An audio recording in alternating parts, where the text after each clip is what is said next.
go. Yeah.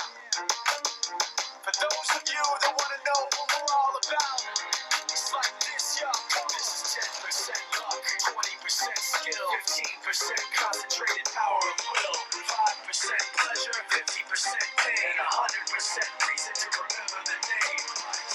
He doesn't need his name up in lights, he just wants to be heard. Whether it's the beat of the mic, he feels so unlike everybody else, alone, in spite of the fact that some people still think that they know.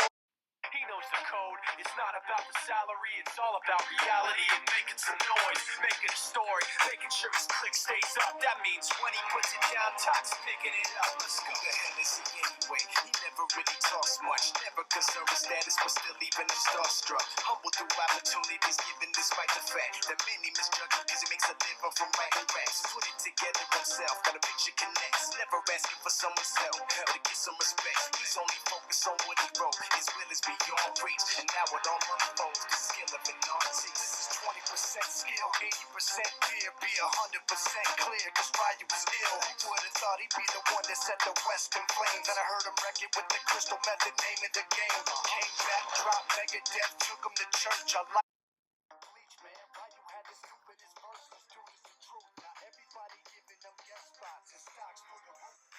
So my name is Dorson Peterson. I'm a Canadian mixed martial artist, born in Canada, Montreal. I'm 31 years old, and I started as like a normal person. I wasn't any. I didn't have any more power than a normal person. And then like my inspiration was just Royce Gracie, the guy who was just like 180 pounds and beating up like one like 300 pounds people, like Chemo versus Royce Gracie. And then I just wanted to be like that guy. And like I just kept working hard. I don't look around me, and like also, when I was a kid, I was like known as the very energetic guy because whenever my parents wanted to punish me, they couldn't think of any punishment because every punishment they used to think about was about like being energetic or something like that. But I was so energetic that I could take any punishment that they used to give, so that wasn't a problem for me. So my name is Metter. I'm one of George's MMA coach. When George first walked into the gym with his dad, he was 6 years old. So definitely, I would say like George was really confused when when he came to the gym. He was like looking around like what was happening. He had no idea what was MMA until I didn't show him what it actually was. He was really confused like what that is, and then after that he started picking up those skills that an MMA fighter has. Even though George was a really shy person, but like he always wanted to ask his coaches if he wasn't sure about it. So like he came to me at the first day and like he was like, "Can you tell me some stuff?" I told him like what's a jab, what's a cross, and then how to kick the bag, and like what part of the of your feet to use to kick the bag. And then like that's how I showed him the basics, and we just went that way, and that's how he learned.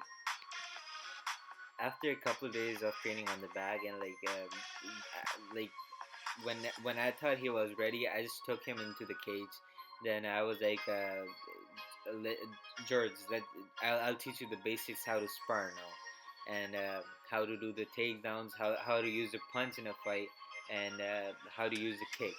So he was doing really good at his first day for the sparring session, and I was surprised that such a young kid, uh, like me as a 180 pound person, he was doing so great, and like his takedowns were awesome, and he wasn't even sure what he was doing, but he was doing the correct things.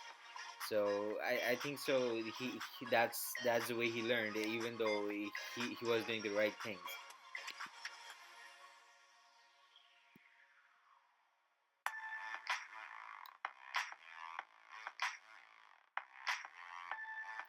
As being George's coach after 25 years. I would say that around 25 years, I would say that this person has earned a black belt in three different martial arts: Taekwondo, Karate, and Brazilian Jiu-Jitsu.